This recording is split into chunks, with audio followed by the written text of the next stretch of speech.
Just a disclaimer that this 10-part video series does contain some flashing lights and sudden loud noises, and it touches on mental health, depression, social media addiction, and other deep topics of discussion. And since it's not been re-edited, save for these PNGs added onto the front of each chapter, references to dates and times may not be relevant since it was originally made last year.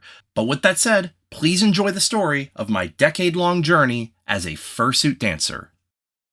If I was Jay-Z, you be my Beyonce. We can rock the nation like they do. And if I was Da Vinci, when I was first starting out dancing, I would go and I would practice in the mirror. I would just, I started with waving, popping.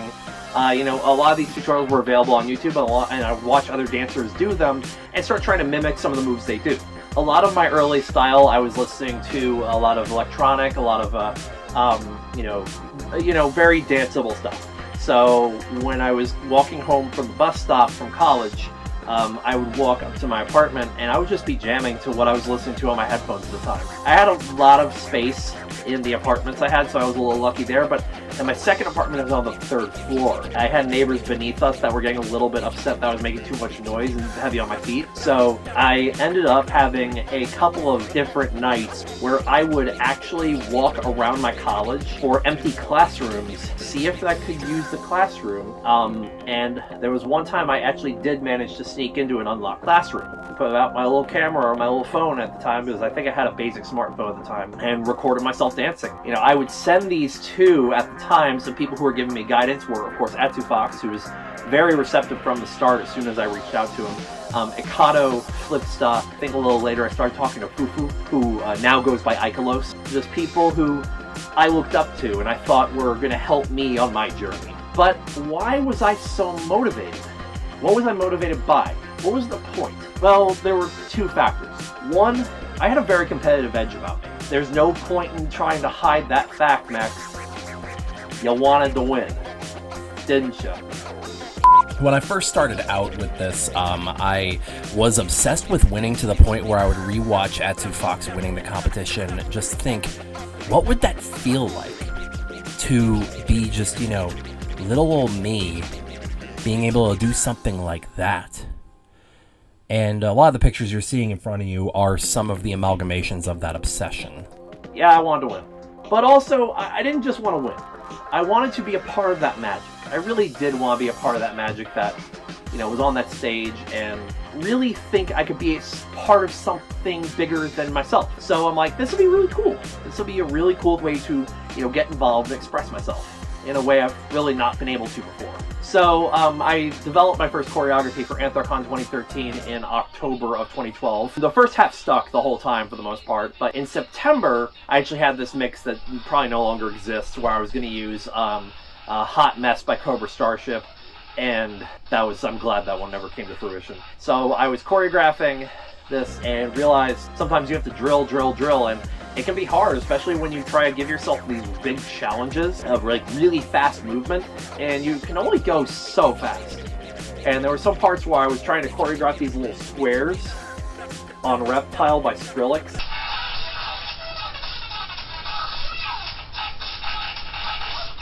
Yeah, it was ridiculously fast. So there was no way I was going to be able to keep up with that kind of speed. And of course, I would still go and do my regular practices. There was one point where I was practicing every day. In the morning, I would do freestyle, and at night, I would do choreography. It got to a point, obviously, I didn't keep that up for very long, because that's too much. It got towards year end and beginning of 2013. So there's this video somewhere online of me at MFF 2012 in my ear-in fursuit, and it's pretty bad. Some cool concepts in there, but I was still pretty green. Another couple of videos I made during the time were just some sort of how to fursuit dance relating my 7 months of practice. I would do these little YouTube bits and pieces inspired partially by things like Albino Topaz and of course, other people online who posted their fursuit dance content at the time, which was a little bit fewer and far between than the big selection you would have nowadays. I met up with a person named Hao, who had just actually moved from Vietnam to the United States. He was a b-boy. He was starting out. He wasn't super experienced yet, but he was just starting out. So kind of like me. And he wanted to learn some popping for his top rock. And oh, this is a video that's going to bring up all my cringe memories, isn't it? So I got together with him one day, and I rehearsed my choreography in front of him. A lot of you were wearing diapers, alright? Which means before you were born! He said that I was dancing like I was having a seizure. It's like, I felt so bad because at this point I'd already put like 9 months in, and I was a little devastated because this was the first negative feedback I really got. It was real though, and it took a little bit for it to settle in.